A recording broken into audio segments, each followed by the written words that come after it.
Hey, so day 39 of quarantine.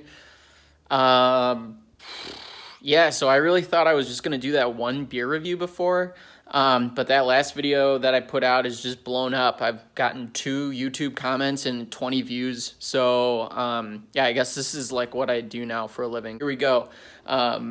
Beer review number 2. Don't expect these to be every day. There's definitely not going to be another review tomorrow. I can guarantee you that. So as always, we're going to start this review off by seeing what we got in the fridge here. Changed since last time. Oh, hello. Got a little bit of buried treasure back there. All right, let's see what we got. So yeah, Bud Light is an interesting beer. It's not as interesting as High Life for sure, but unlike, Coca-Cola that had, cocaine in it back in the day, Bud Light never was manufactured with actual buds in it. Kind of false advertising, but what are you gonna do? Let's start this review. You know what? I just realized, and I meant to fix it before, I just had to flip it mid-video. I could reshoot it, but also, why mess with a formula that's working, you know what I mean? So we got Bud Light here. First impression, it's in a can. I think Bud Lights come in bottles, but I'm not entirely sure. I'll be completely honest, I've maybe had 3 Bud Lights in my entire life. I really want to know what color it is, so we're going to check that out real quick.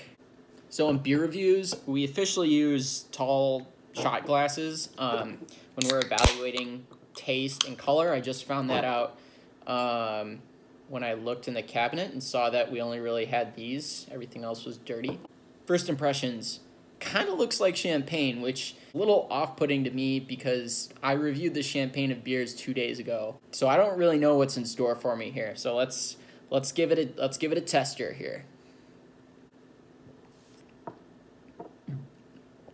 So it's fine. Yeah, Bud Light, ultimately, it's technically beer. It's technically beer.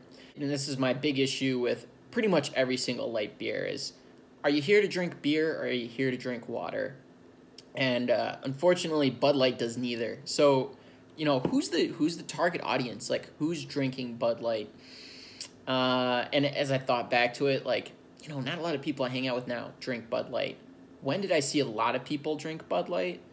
College parties. So I'm going to give this one another go.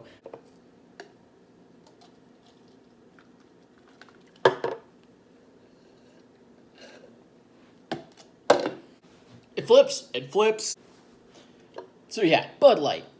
It's okay. It is more of an experience than a beer, that's for sure. You get about $1 per can for Bud Light, and that's what Bud Light's for.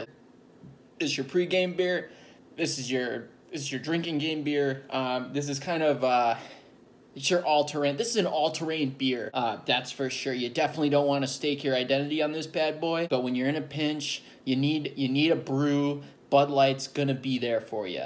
So, Bud Light. I really wish I'd kept my sleeves on. I'm just realizing how ghostly pale I am under this light. Originally, Anheuser-Busch was gonna use these slogans to promote Bud Light when it first came on the scene in 1982 or something. I think it was the 80s. These were the original slogans for Bud Light. Here we go.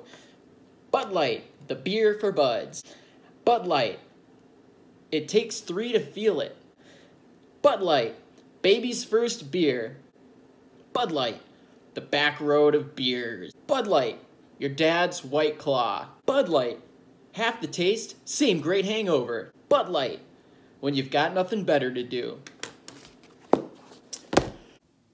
So I know what you're thinking. This is a beer review. James, do you recommend this beer?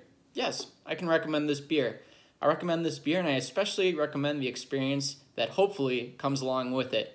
The night out with your buds. However, this is definitely not a Home Alone beer. So based off of my world-renowned rating system, I'm going to give Bud Light a 76%. That's a pass. Cheers, Bud Light.